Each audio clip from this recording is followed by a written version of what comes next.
თქვენ მოისმენთ ყველა პრემიერ-მინისტრის ინიციატივა და პარლამენტმა საპარლამენტო უმრავლესობამ მხარი დაუჭირეთ ამ ინიციატივას. რიგარის სესიის ფორმატში გვექნება შესაბამისი კანონპროექტების განხილვა.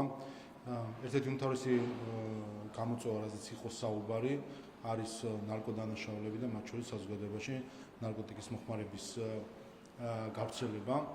ჩვენ ბოლო პერიოდში ხედავთ შინაგანების სამინისტროს ძალიან აქტიურ ქმედებებს და ხედავთ მათ შორის ამოღებული ნარკოტიკებიდან გამომდინარე იმისა, რომ გამომდინარე ხედავთ იმას, რომ მნიშვნელოვანი ამ მხრივ ძალისხმევის გაძლიერება, შესაბამისად პარლამენტი შექმნის ყველანაირ საკანონმდებლო პირობას, რომ ერთის მხრივ შინაგან საქმეთა სამინისტროს შესაბამის უწყებებს ჰქონდეთ ყველა ინსტრუმენტი ნარკოდანაშაულის აღმოსაფხვრად, მეორეს მხრივ ამოისოს ყველა შესაძლო საკანონმდებლო ხვრელი, რომელიც შესაძლოა აძლევდა ან ახალისებდა, ან ხელს უწყობდა, ან სათანადოდ არ აღკვეცდა შესაძლებლობას, რომ ეგრეთ წოდებული საფრთხე ნარკომანია, ამით რომ გამოყენებული ყოფილიყო ფსიქოტროპიული ნივთიერებების თუ სხვა მხრივ ლეგალური შეძენის არხები,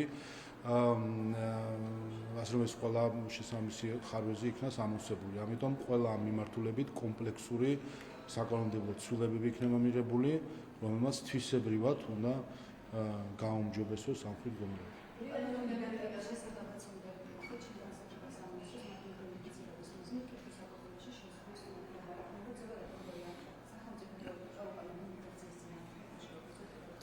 ზოგადად მიგრაცია ხედავთ, რომ მსოფლიოში ყველასთვის სულ უფრო ცხადად ხდება გამოწვევა. მიგრაციას თავის დადებით შედეგებთან ერთად აქვს შესაძლებლობა ჰქონდეს ბევრი უარყოფითი შედეგი და ამას ჩვენ საზოგადოებაც ატყობს, თუნდაც როცა საუბრობთ ჩვენ ნარკომანის პრობლემატიკას და ნარკოდანაშაულებში, აქაც ხშირად ჩართული არიან უცხო ქვეყნის მოქალაქეები. შესაბამისად ჩვენ ეს ერთი მხრივ, მეორე მხრივ მსოფლიოში არსებული კონფლიქტები, რომელიც ხელს უწყობს მიგრაციულ ტალღებს, ჩვენ ვაყენებთ იმ მდგომარეობაში, რომ უნდა მივიღოთ შესაბამისი საკანონმდებლო ზომები, რათა ჩვენ სამართალდამცავ უწყებებს ჰქონდეთ ყველა მექანიზმი უკანონო მიგრაციის აღსაკვეთად და ასევე მიგრანტების მხრიდან კანონდარღვევის შემთხვევაში შესაბამისი რეაგირებისთვის. ასე რომ ამ მხრივაც ჩვენ უყურებთ იმ ტენდენციებს, რომელიც არსებობს სხვა ქვეყნებში, ხედავთ ამერიკის შეერთებულ შტატებში მიდგომებს, ევროპაში მიდგომების განკაცრებას, რა თქმა უნდა, ჩვენთვის მათ შორის განსაკუთრებით კი ქვეყნისთვის, რომელიც ისედაც რთულ რეგიონში არის და აქვს ტერიტორიები, რომელიც არის ოკუპაციის ქვეშ და აქედან გამომდინარე ნაკლებად ექვემდებარება ხელისუფლების კონტროლს, მნიშვნელოვანია, რომ ამ მხრივ ყველა შესაბამისი სისტემები და საკანონმდებლო ჩარჩო ჰქონდეს ამისთვის.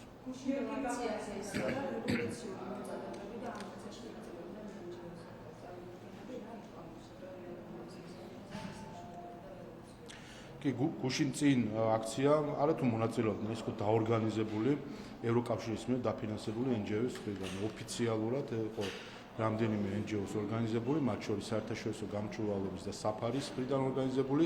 თქვენ მოისმინეთ მონაწილეების განცხადებები, მათ შორის რომ უშუალოდ ბაია პატარაია ხელმძღვანელობდა სცენაზე გამომსვლელების დაშვება არ დაშვებას, განცხადებების გაფილტვა არ გაფილტვას, რა შინაარსის განცხადებები უნდა ყოფილიყო და რა არა. ამას ხელმძღვანელობდა ევროკავშირის მიერ დაქირავებული ადამიანი ბაია პატარაია, რომელსაც ფულს უხდიან ევროკავშირის ბიუჯეტიდან. შესაბამისად, ყველა განცხადება, რომელიც გაკეთდა, უშუალოდ არის ამ ორგანიზატორების მხრიდან დაშვებული განცხადებები. შესაბამისად, როდესაც ჩვენ გვესმის ხელისუფლების დამხობის შესახებ მოწოდებები, გვესმის, რომ მეომრებმა უნდა დაამხონ ხელისუფლება და დასაჯონ ყველა, ციტირებდნენ განცხადებებს, რომელიც სცენიდან გაკეთდა ევროკავშირის მიერ ორგანიზებული დაფინანსებული ღონისძიებიდან, ეს არის რა თქმა უნდა კატასტროფა. ევროკავშირის საელჩომ დაუყოვნებლივ უნდა გააკეთოს განმარტება ამასთან დაკავშირებით, როგორ ხდება, რომ ევროკავშირის მოქალაქეების ფულით საქართველოში დამხობაზე, მებრძოლებზე და საყოველთაო დასჯაზე არის საუბარი. ამით ჩვენ უკვე ეს არ არის უბრალოდ თქვა პოლიტიკური ბრალდებები თუ რაღაც პოლიტიკური შეფასებები, ეს არის უკვე ფაქტი, რომ ევროკავშირის დაფინანსებით რუსთაველის გამზირზე ტარდება აქციები, სადაც მოწოდებები ისმის მებრძოლების გამოყენებით, ხელისუფლების დამხობით და ყველა დასჭით. ეს კიდევ ერთხელ აჩვენებს საერთო ჯამში, რომ ამგვარი ხელშეწყობები და დაფინანსებები ეწინააღმდება როგორც საქართველოს კონსტიტუციას კანონმდებლობას, ისე საერთაშორისო სამართალს. ამიტომ კიდევ ერთხელ ევროკავშირის საელჩომ დაუყოვნებლივ უნდა გააკეთოს განმარტება, ემიჯნება თუ არა ის მოწოდებებს ხელისუფლების დამხობასთან დაკავშირებით, რომელსაც მისი ფავორიტი და მისთან დაფინანსებული ადამიანები აორგანიზებენ. და კიდევ ერთხელ ხაზს უსვამ, ეს აქცია იყო ორგანიზებული საერთაშორისო გამჭვირვალობა, საფარი და სხვა NGO-ების მხრიდან, რომელიც ფინანსდებიან ევროკავშირის მხრიდან. ამ აქციაზე, სცენაზე ვინ ასულიყო და ვინ არა, რა ეთქვა და რა არ ეთქვა, ამას აკონტროლებდა ბაია პატარაია, თავად მონაწილეებით ადასტურებენ ამას. შესაბამისად, ევროკავშირის ფულით რუსთაველის გამზირზე გაისმა დამხობის მოწოდებები. დაუყოვნებლივ უნდა გააკეთოს განმარტება ევროკავშირის საელჩომ.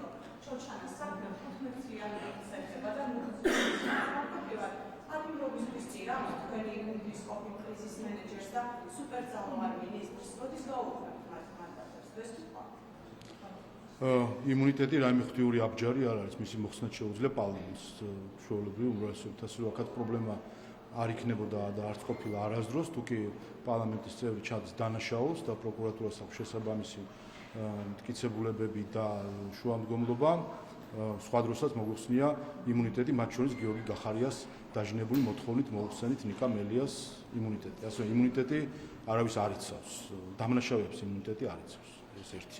მეორე, რაც შეეხება მანდატებს, ეს მანდატები მათ თავად გაიუქმეს, რა თქმა უნდა, პარლამენტი ამ მხრივ მიიღებს გადაწყვეტილებას მანდატების შეჩერებასთან დაკავშირებით, როდესაც ხალხის მიერ არჩეული ადამიანები და მათ აქვს ჰქონდათ თავისი მხარდაჭერა 2024 წლის არჩევნებში, ღალატობს თავის ამომრჩეველს, შატალოზე არის ფაქტობრივად კი არა რეალურად მთელი ამ პერიოდის განმავლობაში, რა თქმა უნდა, ისინი დაკარგავენ მანდატებს. და მესამე, რაც შეეხება მის დამალვას საგამოძიებო კომისიისგან და ასე მოულოდნელ ასე ვთქვათ გასვლას ქვეყნიდან, რასაც ვხედავთ ჩვენ, რომ მისი თანაპარტიელებიც ვერ სცემენ პასუხს, როდის დაბრუნდება. პირველად გავიგე, რომ ადამიანი მიდიოდეს დაგეგმილ შეხვედრებზე და ცალმხრივ ბილეთი ჰქონდეს ნაყიდი და უკან დასაბრუნებელი ბილეთი არ ჰქონდეს ნაყიდი. ეს ხო აბსურდია, ხო? ამიტომ მის შემთხვევაში შეიძლება ითქვას, რომ თვალის დაპაჭუნებაში გაქრა ეს ადამიანი და რა ვიცი, ნახოთ, ერთი რამე გამოჩნდა, რომ მის მიმდევრები როგორი სახებაც უნდათ, რომ ისი დაეხატათ მამაცი გამბედავი ადამიანისა, აღმოჩნდა ადამიანი, რომელიც ჩვეულებრივად იპარება, როდესაც ფიქრობს, რომ რაღაც შეიძლება გამოწვევები არსებობს. არ ვიცი რა არის ის შეეშინა, ვერ გეტყვით, მაგრამ როგორც 2021 წელს შეეშინდა და გაიპარა ქართული ოცნებიდან, როგორც ეხლაც რაღაცის შეეშინდა და გაიპარა საკუთარივე პარტიიდან. კიდევ ერთხელ არაფერი საშიში არ არის, საგამოძიებო კომისიაში ის იმყოფებოდა, ნახეთ რომ ჩვეულებრივი სამუშაო გარემო იყო, არ ვიცი რა პრობლემა იყო, რომ კვლავ მისულიყო და ასე ვთქვათ მიეცა შესაბამისი განმარტებები. რახან ასეთი შიში აქვს, დისტანციურ ჩართვაზეც დათანხმდა კომისია და მოვისმენთ ამას ხვალ არის თუ არ ვცდები კომისია.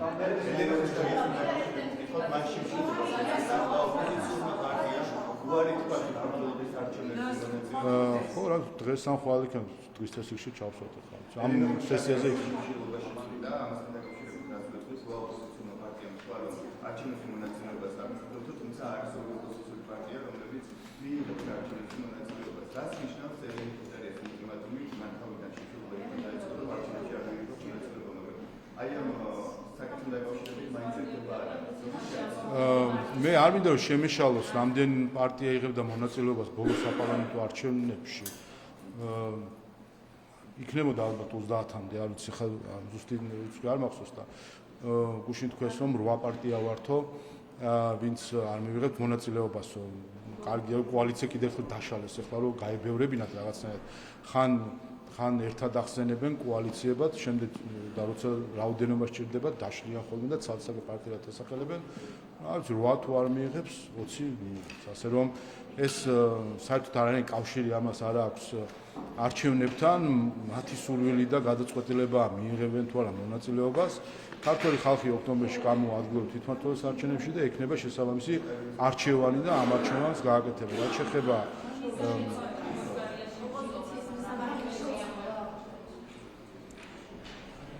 რა გითხრათ, არ მგონია საერთოდ რამე შეეცვა, მასაც არაფერი შეეტყო ფიზიკურად, რომ იშიმშილა, ქვეყანასაც არაფერი შეეტყო, რომ იშიმშილა და ოპოზიციასაც არაფერი შეეტყო, რომ იშიმშილა. სადაც იყვნენ 3 დღის წინ, იქ არიან დღესაც. ასე რომ ერთადერთი რაც შეიცვალა არის რომ გვაქვს ახალი მსოფლიო რეკორდი შიმშილობის დღეების მიხედვით 2 დღე იშიმშილა ადამიანმა ერთი და მეორე გვაქვს მეორე პარადოქსი რომ ოპოზიციას გამოუცხადა შიმშილობა. ამ ხრივ ალბათ მოხდებით რაღაცა მსოფლიო ჰეგმონიაში.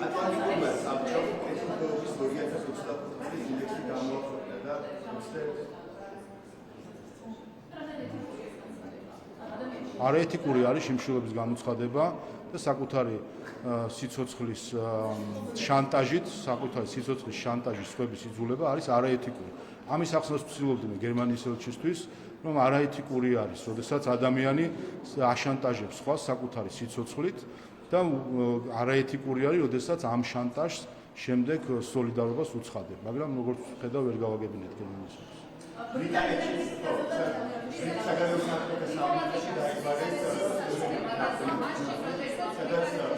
ერთი კითხვა არის და გისმენთ, ყველა გისმენთ, გავიგითოთ. ხო, ცოტა არ იყოს და არ ვიცი ისი ბრალია რომ ჩვენ ქართულად ვსაუბრობთ და ისინი ინგლისურად და რაღაც ერთმანეთს ვერ ვაგებინეთ. არადა ვხედავთ რომ ბრიტანეთის ელჩი ქართულს სწავლობს და წესით რაღაც უნდა ესმოდეს ჩვენიც, მაგრამ ჩვენ ერთს ვამბობთ და ისინი სხვა რაღაცას პასუხობდნენ. მე მათ შორის მეც ძალიან კონკრეტულ საკითხებზე ვსაუბრობდი, როდესაც ბრიტანეთის ელჩის ქცევაზე ვსაუბრობდი. მე ვსაუბრობდი იმაზე, რომ მან დაარღვია ვენის კონვენცია. იმით, რომ ჩაერია საპარლამენტო არჩევნებში აგიტაციის სახით ქართული ოცნების წინააღმდეგ. ბრალდება ნომერი 1. ამას უპასუხობ. თქვან რომ არ დაარღვია, ვინაიდან მისი განცხადება არ იყო ჩაერია. თქვან მაგალითად ეს, ხო? ამის ნაცვლად ამბობენ რომ ეს სუბრალდებები, ასე შემდეგ. ხომ ეხა ესე განათლებული ადამიანები ასე დიალოგს არ წარმოებენ და ბრიტანეთის პოლიტიკური ელიტის მიმართ უფრო დიდი წარმოდგენა აქვს ქართულ ხალხს. ამიტომ პირველი ბრიტანეთის ელჩმა დაარღვია ვენის კონვენცია, როდესაც არჩევნებამდე 10 დღით ადრე საარჩევნო აგიტაციას ეწეოდა საჯაროდ ინტერვიუს სახით ქართული ოცნების წინააღმდეგ.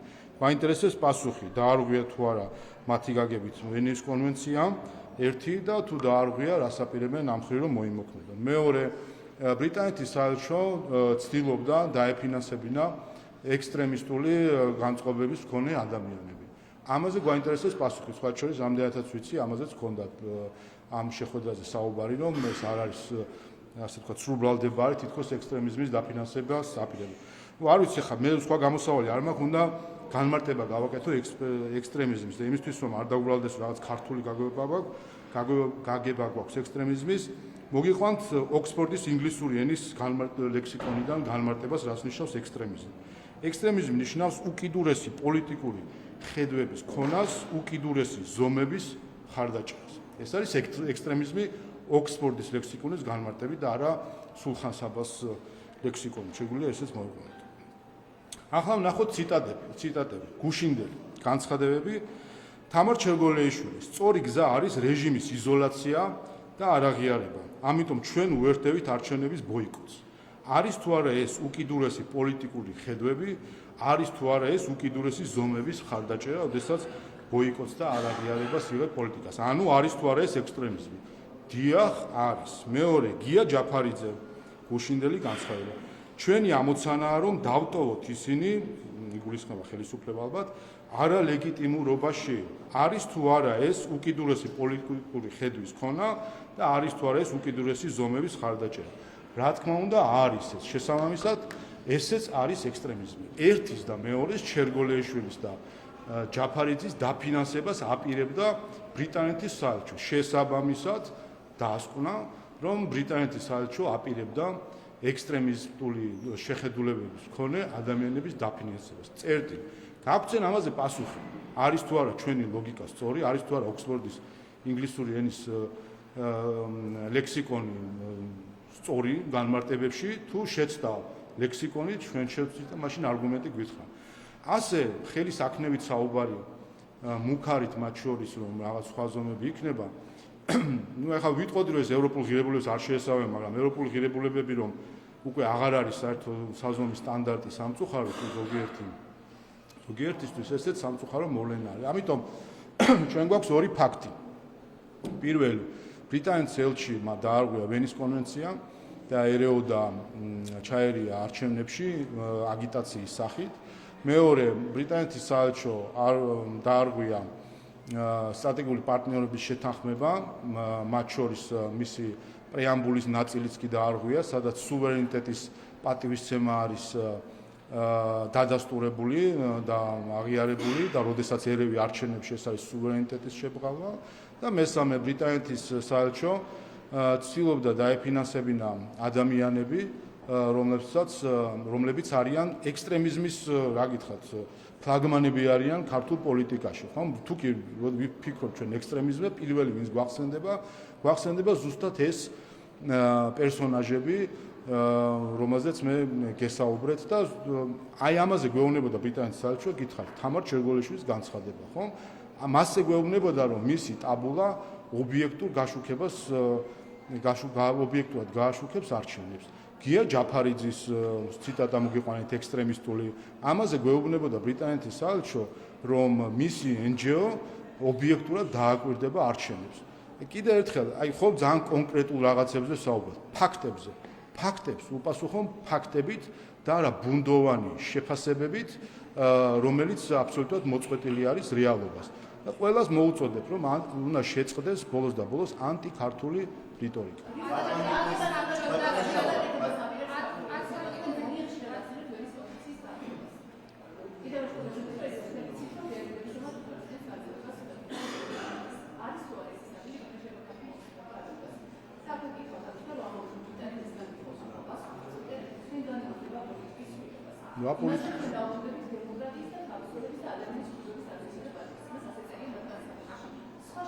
აი უყურეთ, აი მოდი ასე შეხვე, აი ვიღოთ.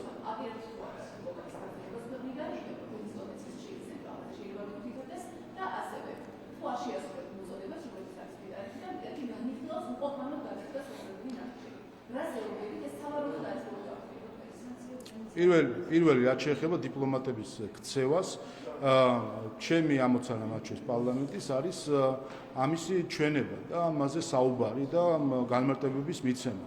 სამწუხაროა, რომ ჩვენთან სამწუხაროდ ზოგიერთმა დიპლომატმა თუ ელჩმა ქვეყანაში მოქმედ თავისი საქციელით რამის სალანძღავს სიტყვათ აქციონ ელჩობა. ელამის აქამდე მიიყვანონ, რომ ქართველი როდესაც ელჩმის რომ ვიღაცა ელჩი არის, უკვე შეიძლება რაღაც ნეგატიური რაღაც აზრები და ემოციები გაუჩნდეს. სამწუხაროდ აი ეს არის შედეგი ზუსტად ვენის კონვენციის დარღვევის და არავინ არაპირებს არც რომელიმე დიპლომატის კრიტიკას, არავინ არაპირებს არავის საუბარს, ყველა თავის ასე ვთქვათ ფარგლებში დარჩეს, რასაც ქვია საკუთარი ქვეყნის წარმომადგენლობა და ვენის კონვენციის პატივისცემა და მას ბევრი დიპლომატი არის საქართველოში და ბევრი ელჩი, რომელსაც ჩვენ რა უნდა ვისაუბროთ ახლა. თუ კი არავინ არ ესხმის თავს ქართულ ხალხს, ჩვენ რა თქმა უნდა არ რეაგირება და მეორე რაც შეეხება მოწოდებას. რა თქმა უნდა, ჩვენ რა თქმა უნდა, რა საჭიროა ეს, როდესაც შეგვიძლია ჩვეულებრივად ვამხილოთ ადამიანები რაღაც ქცევებში, ხო? რა არის ამაში? პრობლემური არაფერი არ არის. პრობლემა იმაშია, რომ ჩვენ რო ვაკრიტიკებთ, მე ზოგიერთ წინს, როგორ თუ ელს საკრიტიკებს და ჩვენელს აკრიტიკებთ. ნუ შემოვლენ ახლა პოლიტიკურ დებატებში და არ მიიღებენ პოლიტიკურ პასუხებს, ხო? მარტივი საკითხია, ვინც არ იჭრება შიდა საკითხებში, რომელი ელჩი თუ დიპლომატიც არ ერევა შიდა საქმეებში, მას შიდა პოლიტიკური პასუხებიც არ გაეცემა. ვინც შემოდის და მოქმედებს როგორც რა ვიცი მე, რომელიღაცა რადიკალი ოპოზიციონერი, რა თქმა უნდა, ამაზე პასუხი. რაც შეეხება მოწოდებს, ან მუქარა არის ეს? მუქარა, ანუ არა. რას, ხო და რატო? აი უყურე, იგივე ერთხელ, უყურეთ ჩვენ საუბრობთ იმას, მათ შორის ვისაუბროთ მოწოდებს. ზუსტად ამასაუბროთ ეს ამ მოწოდებებთან დაკავშირებით. ეს არის ცრუ ბრალდებები. როდესაც საუბარი არის თითქოს საქართველოს მაგალითად, საუბრობთ, ანუ ერთის ხო საუბრობთ ჩვენ საუბრობთ ფაქტებით. აგერ ფაქტი არის, რომ ბრიტანეთის საელჩო აპირებდა ექსტრემისტული ორგანიზაციების დაფინანსებას. ფაქტია. ამას წყალი არ გაუღა, ეს არის ფაქტი, რომ გია ჯაფარიძე, ჩერგოლეშვილი, ტაბულა და მსგავსი ორგანიზაციები აქვს ექსტრემისტული დღის წესრიგი, ოქსფორდის ლექსიკონის განმარტებაც კი მოგიდა, ეს არის ფაქტი. აი ამ ადამიანების დაფინანსებას აპირებდა ბრიტანეთის საელჩო. შესაბამისად, დასკვნა ბრიტანეთის საელჩო აპირებდა ექსტრემისტული დღის წესრიგის მქონე ორგანიზაციების დაფინანსებას. წერტილი. სად არის ამაზე პასუხი? სად არის ამაზე პასუხი? ნაცვლად ამისა, ვიღებთ თავდასხმას ქართულ ხალხზე. და ვიღებთ რაღაც ბრალდებებს, რომელსაც არ არის საფუძველი. ეს საგარეო საქმეთა სამინისტროს გადასაწყვეტია. საგარეო საქმეთა სამინისტრო მე მგონი საერთო ჯამში ჩვენ გამოცდილება გვაჩვენებს ერთ რამეს, რომ სიმართლე თავის გზას ყოველთვის პოულობს. შესაბამისად, მხილება, ჩვენი სიძლიერე არ არის ესა რა სამხედრო სიძლიერე თუ ეკონომიკური სიძლიერე, რომელიც დიდ ბრიტანეთს თუ სხვა ქვეყანას შეიძლება ქონდეს. ჩვენი სიძლიერე არის ჩვენ სიმართლეში. აი როგორც 2022 წელს ომი რო დაიწყო, თავსო დაგვესხა ყველა ევროკავშირმაც რომ გაგვწირა, ყველამ რომ გაგვწირა და ჩვენი სიმართლე საბოლოო ჯამში გავიტანეთ, ასე გაგვაქვს ჩვენი სიმართლე ყველას. აი სარაჩემი ასე.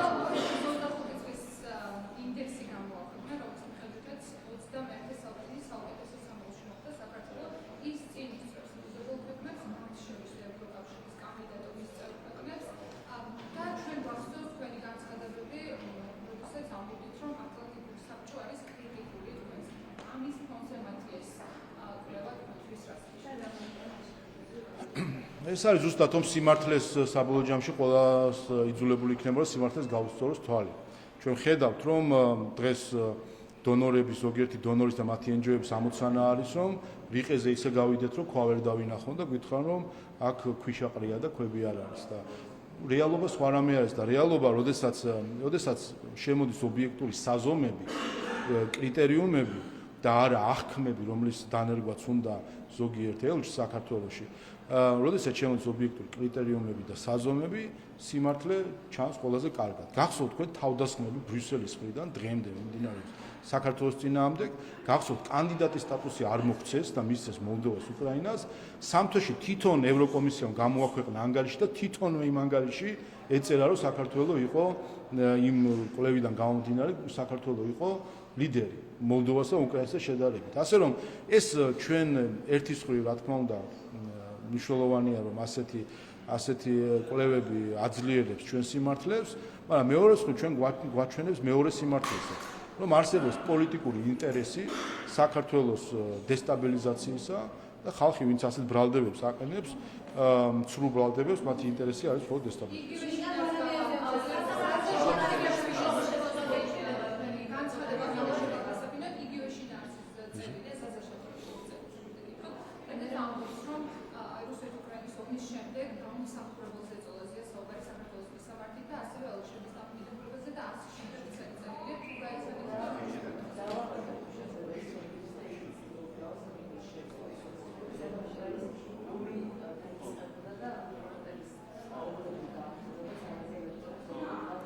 მე გაცნობილი წერილს არ ვარ, თუმცა საკითხს რაც შეეხება ამაზე მეც არაერთხელ მისაუბრია. რომ სამწუხაროდ სიძულვილის გარემოს დათესვა მიმდინარეობს უცხოური ფულით. მათ შორის გუშინ წინდელი აქცია, რომელიც ევროკავშირის დაფინანსებული ორგანიზაციების მიერ იყო მოწყობილი და რომელსაც არ ემიჯნება ევროკავშირის საელჩო, ანუ იზიარებს როგორც ჩანს მაშინ ამ პათოს ამ აქციისა. აქციაზე იყო მოწოდება დამხობის, ძალადობის, მეომრების და ასე შემდეგ. სიძულვილის გარემო ასევე ითესება იმით, რომ არის სიძულვილის ენა. შეგახსენებთ, რომ ახლახან რამდენიმე ევროკავშირის მიერ დაფინანსებული რამდენიმე ადამიანი დაჯარიმდა იმის გამო, რომ შეურაცხყოფას აყენებდა სხვადასხვა პოლიტიკურ თანამდებობის პირებს, ლანძღავდა ჩვეულებრივად საჯარო სივრცეში. ამას არ ემიჯნება ევროკავშირის საელჩო, ანუ იწონებს ამ სიძულვილის გარემოს. ასე რომ შეგახსენებთ, რომ ევროკავშირის მიერ დაფინანსებული ადამიანები პიროტექნიკას ესწროდნენ პარლამენტს, 9 მილიონ ლარამდე ზიანი მიაყენეს და ლამის გადაწვეს და დაწვეს, პრინციპში ცეცხლი წაუკიდეს პარლამენტს, იცით რომ რამდენიმე ოთახი დაიწვა კიდევაც და ამას აკეთებდნენ ევროკავშირისგან დაფინანსებული ადამიანები, ამას არ გაემიჯნება ევროკავშირი, ანუ ის იწონებს ასეთ ქცევას და მას პირიქით სამართლიან პროტესტს უწოდებს. ამიტომ სიძულვილის გარემო დღეს ითესება საქართველოში გარება. აი ეს არის კატასტროფა, რომ ევროკავშირის ფულით საქართველოში უნდა სიძულვილის დათესვა და ამაზე ხმას არ იღებს ევროკავშირის ელჩი, რომელსაც კიდევ ერთხელ მიმართა გუშინ წინ მისი დაფინანსებული ადამიანების ორგანიზებით გაისმა ხელისუფლების დამხობის მოწოდება.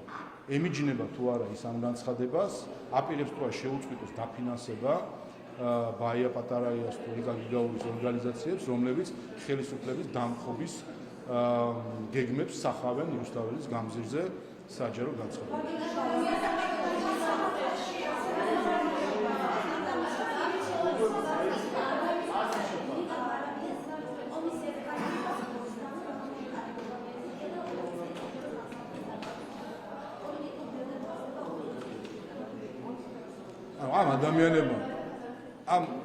ამ ადამიანებმა თავი დაიჭირეს. თავისი ფეხით შევიდნენ პენსიურ დაწესებულებაში, თავისივე წინასწარი ნებით.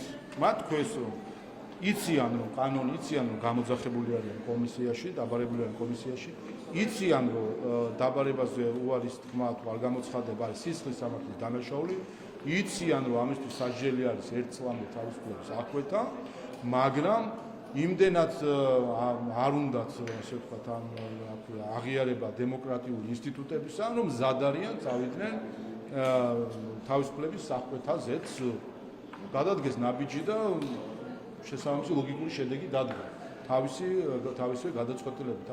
ასე რომ აქ ეხა რაიმე საუბარი იმაზე, რომ რაღაცა განზრახვები ქონდა ხელისუფლებას მათ მიერ, არის ზედმეტი. ვინც მივიდა კომისიაში, მათ შორის გიორგი გახალიას შეგვიძლია ვახსენოთ კიდევ ერთხელ, ნახეთ თუ ჩვეულებრივ სამშობლო გარემოში იყო იქ საუბარი. მაგრამ სამწუხაროდ რა არის, იცი მათ შორის ბრიტანეთის განცხადებაში ხო თუ არ ვცდები, ან თავისუფლების აღკვეთასთან დაკავშირებით ამ საქმეებზე, ან სხვების განცხადება. რა გითხრათ, ეს არის საგანგაშო. ამითაც ის ადამიანები, რომლებიც რაღაც უკმაყოფილებას გამოხატავენ, რეალურად ამბობენ, რომ დიახ, არ უნდა აღიაროს დემოკრატიული ინსტიტუტები, დიახ, საქართველოს კონსტიტუცია არის ფარატინა ქაღალდი, ვითხრადეს სხვადასხვა უცხოელმა, რომელიც ამბობს, რომ კონსტიტუციური დანაწესი, რომ ვალდებული არის გამოცხადდეს კომისიაში, პირდაპირ კონსტიტუციაში გაწერილი, კონსტიტუციის დარღვევა თურმე ჩვეულებრივი მომენტი ყოფილა. რა თქმა უნდა, ეხა ფრანგს და გერმანიის საქართველოს კონსტიტუცია არ აინტერესებს, აი ამითაც მკითხდება. არ აინტერესებს ჩვენი ქვეყანა, კონსტიტუცია, სუვერენიტეტი. თავის თავარია, რომ ვიღაცის მეგობარი არის ხაზარაძე თუ რა ვიცი, ვიღაც სხვაა და მოვისმენთ ეს, რომ მეგობრები წერენ.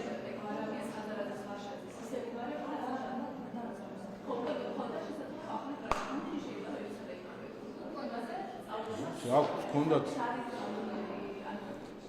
არა, უყურეთ, საგამოძიებო პარლამენტის საგამოძიებო კომისიას ჰქონდა კითხვები მათთან, მიიღოს ეს კითხვები, ამიტომ კიდევ ერთხელ დაიბარეს, მიეცათ შესაძლებლობა, რომ ახლა მაინც ასე ვთქვათ, ეღიარებინათ დემოკრატია და საქართველოს კონსტიტუცია, მათ არჩიეს კიდევ ერთხელ, რომ საქართველოს კონსტიტუცია თქვენს რომ საქართველოს კონსტიტუცია არის ფარატი და ქაღალდი, მათთვის მნიშვნელოვანი არის რომელიღაცა ელჩის სიტყვები. რა შეიძლება ამას ან უყურეთ კომისია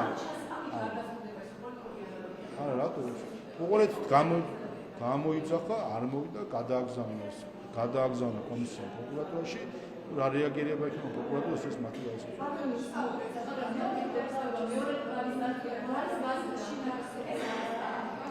გაზდა იქნება თუ არ იქნება ეს არ არის პარლამენტის საქმე. პარლამენტის საქმე არის მოიწვიოს ყველა ვინც საჭირო არის საკითხის გასარკვევას პარლამენტის საკონტროლო კომისიამ მოსაკუთრებით. თქვენ ამბობთ რომ ადამიანი ერთხელ ვიღაცას მოკლავს, მეორეჯერ თუ მოკლავს აღარ შევიდაოთ არაფერში თუ რა ვქოთ.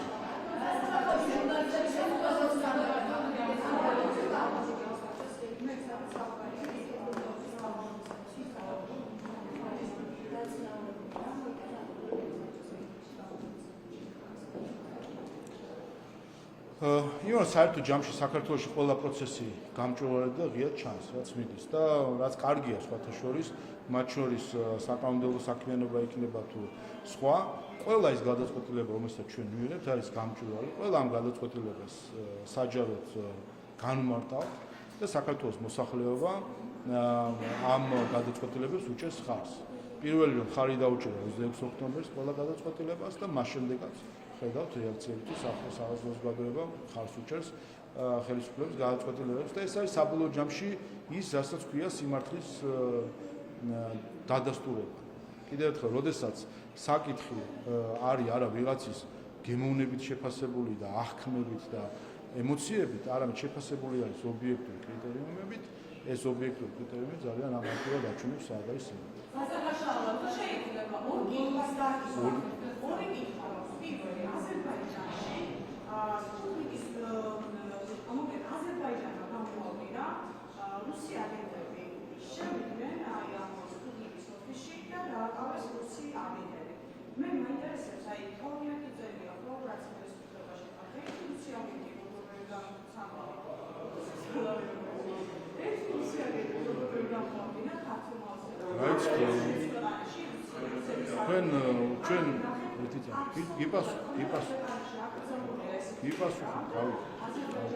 ჩვენ სულ ახლა მქონდა სახელმწიფო უსაფრთხოების სამსახურის ხელმძღვანელის ანგარიში, წლიური ანგარიში.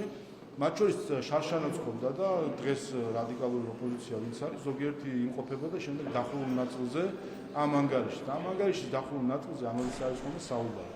და ვიგითხავთ თქვენ რომ უცხო ქვეყნების ჯაშუშური საქმიანობაზე ასე ვთქვათ რეაგირება არ არის. ყველაფერი საჯარო კი არ არის. კი არ ხდება ყველაფერი საჯარო, რასაც აკეთებს უსაფრთხოების სამსახური. პირიქით, როდესაც უწევს უსაფრთხოების სამსახურს საჯარო მოქმედება, ამ დროს არის უფრო მეტად საკითხი თუ რატო ხდება რაღაცები საჯარო, მაგრამ თავად ის ერთი რომ ზუსტად დახურულ რეჟიმში საუბრობს ამაზე ანგარიში და ეს არ ეხება მხოლოდ ერთ ქვეყანას, სხვადასხვა ქვეყანას, რამდენიმე ქვეყნის მავნე საქმიანობებთან დაკავშირებით არის რეაგირებები და მთავარი საზომი არის შედეგი. შედეგი არის ის უსაფრთხო გარემო, რომელიც ქვეყანაში არის, ამის დასტური, რომ შესაბამისად მოქმედებენ ჩვენი მოწყობები.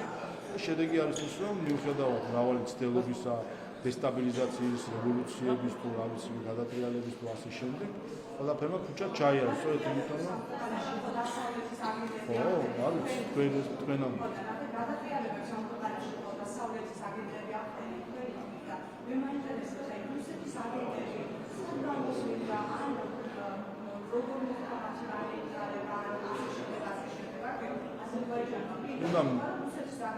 თქვენ შეგიძლიათ ნახოთ სახელმწიფო უსაფრთხოების სამსახურის ანგარიში არის საჯარო, ის რაც შეიძლება საჯაროდ ითქვას, ის რაც შეიძლება საჯაროდ ითქვას, არის საჯაროდ ანგარიში. ის რაც არ შეიძლება საჯაროდ ითქვას, მათ შორის არის ბრიფინგზე ითქვას საჯარო.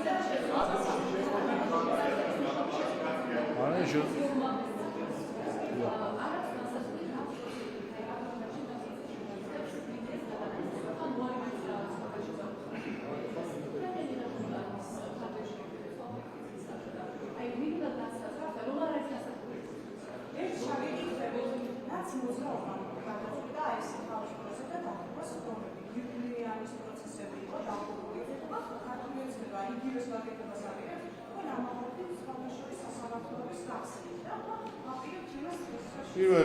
პირველი ყველა სასამართლოს ცნობა არის საჯარო. მეორე ყველა სასამართლოს ცნობაზე არის თავისუფალი დასწრება, მათ შორის ჟურნალისტებისთვის დასწრება. ასე რომ სასამართლოს თომისთვის თვალის მიდევნება ჟურნალისტებისთვის არის სულად შესაძლებელი. თქვენ თუ ფიქრობთ, რომ იმდენად დაბალია თქვენს მიმართ დობა საზოგადოებაში, მეკითხა რომ გამოხვალ და სიტყვით მოყვებით რაღაცას, ამას არ ენდობა ადამიანი და მაინც და მაინც კამერით უნდა ჩაწეროთ რაღაცები. ეს ყოფილა თქვენი პრობლემა, თორე თუ კი ჟურნალისტი იქ ხართ და აღწევთ რაღაც გარემოებას, კეთილსინდისელი ჟურნალისტს მაყურებელი დაუჯერებს და საკმარისი არის იმისთვის, რომ მაყურებელმა შესაბამისი ინფორმაცია ამ ხრივ მიიღოს. ამიტომ ჟურნალისტები თავისუფლად შედიან, როგორც ვიცი, დღესაც ალბათ იქნებოდნენ სხდომაზე. დიახ, ხო, მაგრამ იქ თავი თვითონ აკვირდებიან და იქ ხო ამბავს ხო გამოიტანებს. იმ ამბავის მიმართ დობა თქვენი აზრით, თქვენს მიმართ დობა არ არსებობს, ესე იგი ეს არის პრობლემა. სასამართლო პროცესი არ არის დანაშაულის ადგილი, რომ იმტკიცებულებები აგროვოთ. რაც შეეხება, ამიტომ და ეს არის სტანდარტი, რომელიც ევროკავშირის თითქმის ყველა ქვეყანაში ასე მოქმედებს.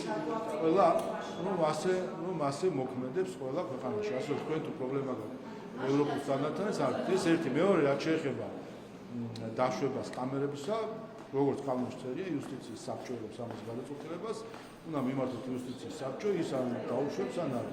მიმართოთ. რა პროცედურა უნდა დაწერეთ და მიმართეთ, რომ 7 ივლისს იმართება რაღაც პროცესი, გვინდა დავესწროთ და მიმართეთ იუსტიციის საბჭოს.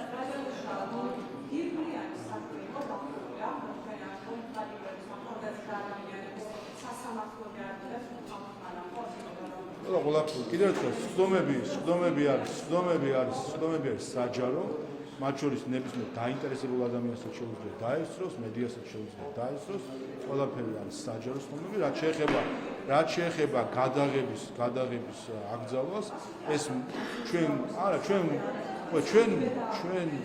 უყურებთ და რეაგირებთ მათ შორის პრაქტიკაზე, სამართლიანი სასამართლოს უზრუნველყოფის მიზნით მნიშვნელოვანი არის, რომ ისტერიული გარეშე კონდეს შესაძლებლობა სასამართლოს იმჯეროს ძალიან სერიოზულ საკითხებს. კიდევ ერთხელ, სასამართლოში სხვადასხვა მიმართულებით წყდება ხანდახან ადამიანების თავისუფლების ბედი, მათ შორის თუ ქონებრივი საკითხების ბედი. ამ გადაწყვეტილების მისაღებად სასამართლოს უნდა ქონდეს სამუშაო გარემო, სადაც სასამართლო ბრალმდებელი და ადვოკატი საქმიან გარემოში განიხილავენ საკითხს. ჩვენ რაც ვაკვირდებოდით ბოლო პერიოდი, ეს არის ისტერიული გარემოს დათესვა. მიტინგებზე სასამართლო გადაწყვეტილებები ვერ მიიღება. ცდილობა არ იყო და ფაქტი იყო ეს, რომ ექსტრემისტული მედია, პარტიული მედია სასამართლო დარბაზში აწყობდა მიტინგს ერთის მხრივ თავად, მეორეს მხრივ კამერების და პირდაპირ ესე ვთქვათ ლაივ ჩართვები ახალისებდა მათ შორის დამსწრეთა მიტინგურს აქციებს და მიტინგზე სასამართლოები არ იმართება. ამას მიტინგზე არის ლინჩის წესით გასამართლება. ამიტომ ჩვენ თუ გვინდა სასამართლო, ამიტომ მნიშვნელოვანია ის, რომ შენარჩუნდეს სამუშაო გარემო და ვხედავთ ჩვენ, რომ ამ მხრივ საპარლამენტო შესაბამისი გადაწყვეტილება მიიღება.